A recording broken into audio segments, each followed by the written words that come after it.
Ayon po mismo sa CEO ng BitGo na si Ginoong Mike Belch, tila hindi na raw natupad ang matagal ng pangarap ng Ripple para kay XRP. Ang dating inaasahang bridge currency ay tila pinapalitan na ngayon ng bagong stablecoin na si RLUSD. Pero teka, legit ba talaga ang palitang ito? Or may mas malalim pa tayong hindi naiintindihan? Kaya sa video na ito ay hihimay-himayin po natin ang kontrobersyal na pahayag ng BitGo CEO. Ang kahulugan po nito para kay XRP, ang pag-usbong ni RLUSD at ang tunay po na epekto nito para sa atin bilang mga Pinoy crypto traders at investors ni XRP.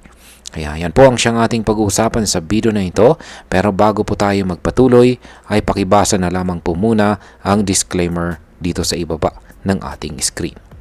At ayan po siya, ang CEO ng BitGo na si Ginoong Mike Belch. Yan, simulan po natin sa kung ano po ang original na layunin ni XRP. Noong na-launch po si XRP ng Ripple, ang pangunahing layunin to ay maging isang bridge currency. Ibig sabihin, dapat sana ay tagapamagitan po ng iba't ibang klase ng pera. Mula piso papuntang dolyar, mula euro papuntang yen. Kaya yan lamang po yung mga ilang halimbawa. At mangyayari po yan, ayan, ng mabilis at saka napakamura. Sa loob po ng 10 years ay paulit-ulit na pinopromote ni Ripple sa XRP bilang solusyon sa problema ng mabagal at mahal na cross-border payments. At sa totoo lang, maraming mga bangko at financial institutions ang sumubok gamitin itong sa XRP. Pero ayon po kay Ginoong Mike, hindi raw naging sapat ang tagumpay ng XRP para matawag na tagumpay ang vision ni Ripple. Ngayon ay ano nga bang sinasabi ng BitGo CEO tungkol dito? Sa isa pong malaking event, ang Digital Banking 2025 Conference sa Amerika, ay diretsahang pong sinabi ni Ginoong Mike na hindi natupad ang pangarap ni Ripple para kay XRP.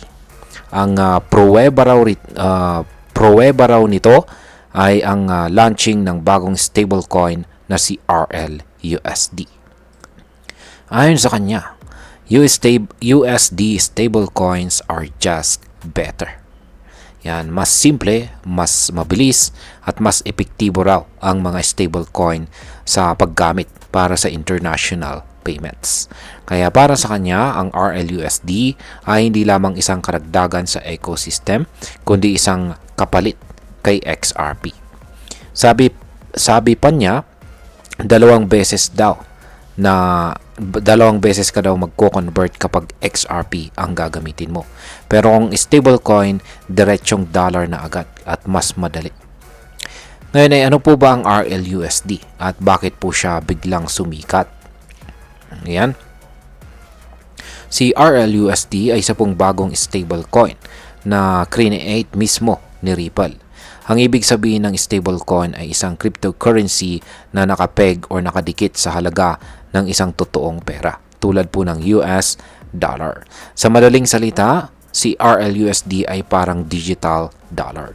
Kahit bagong salta lamang sa crypto dito sa mundo ng crypto, mabilis na lumaki ang market cap ni RLUSD.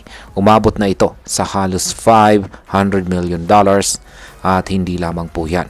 Naaprubahan na rin siya ng Dubai Financial Services Authority. Ibig sabihin ay pwede na po siyang gamitin sa mga transaction sa isang malaking bahagi ng Middle East. Kaya grabe, hindi basta-bastang altcoin lamang itong si RLUSD. Ngayon ay ito po yung pinakamalaking tanong. Ayan, totoo nga ba talagang pinalitan na ni RLUSD si XRP? Dito tayo nagkakaroon ng konteng debate. Ayon po kay Ginoong Mike, yan ang BitGo CEO, oo, pinalitan na ni RLUSD si XRP bilang pangunahing asset ng Ripple para sa cross-border payments. Pero hindi ito ang sinasabi ni Ginoong David Schwartz. Siya naman po ang CTO ng Ripple. Sapagkat ayon po kay Ginong Schwartz, hindi raw magkakompetensya sina RLUSD at XRP. Magka-partner daw sila. Si XRP pa rin ang bridge currency, pero si RLUSD ang magiging stable na fund na pwedeng gamiting panimulang halaga o reserve sa transaction. Parang magkatandem po sila at hindi po magkaaway. Pero sa mata po ng maraming analyst, parang hindi ito yung nangyayari.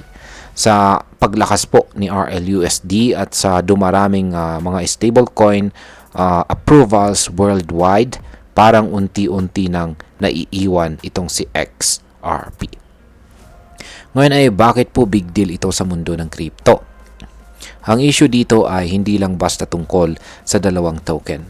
Isa itong malinaw na sinyales na nagbabago na ang direksyon ng buong crypto payments industry. Dati mga tokens tulad ni XRP ang bida.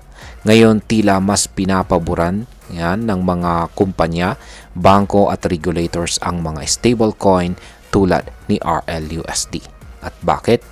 Kasi mas simple raw gamitin. Wala ng price volatility.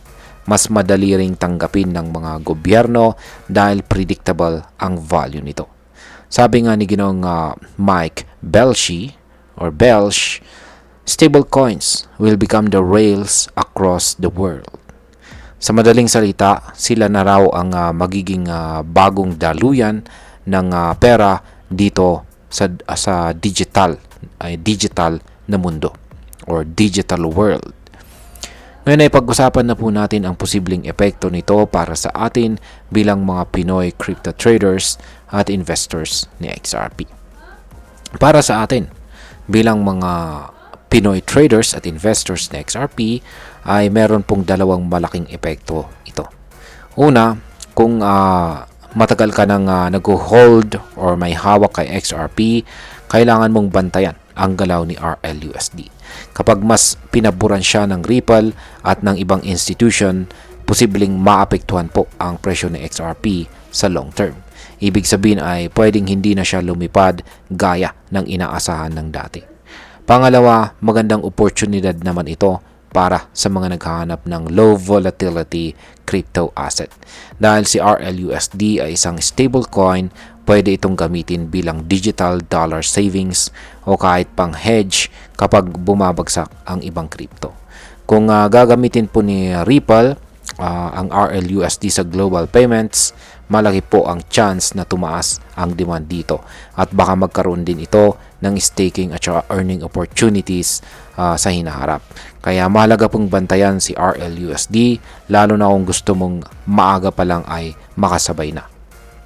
Bilang panghuli, ang masasabi ko naman tungkol dito ay para sa akin ang launching ni RLUSD ay isang matalinong hakbang para kay Ripple.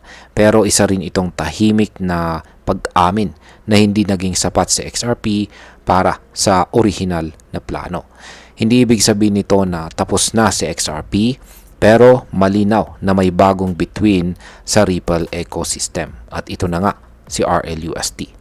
Ang dapat po nating gawin ngayon ay maging mas maingat at mas mapanuri.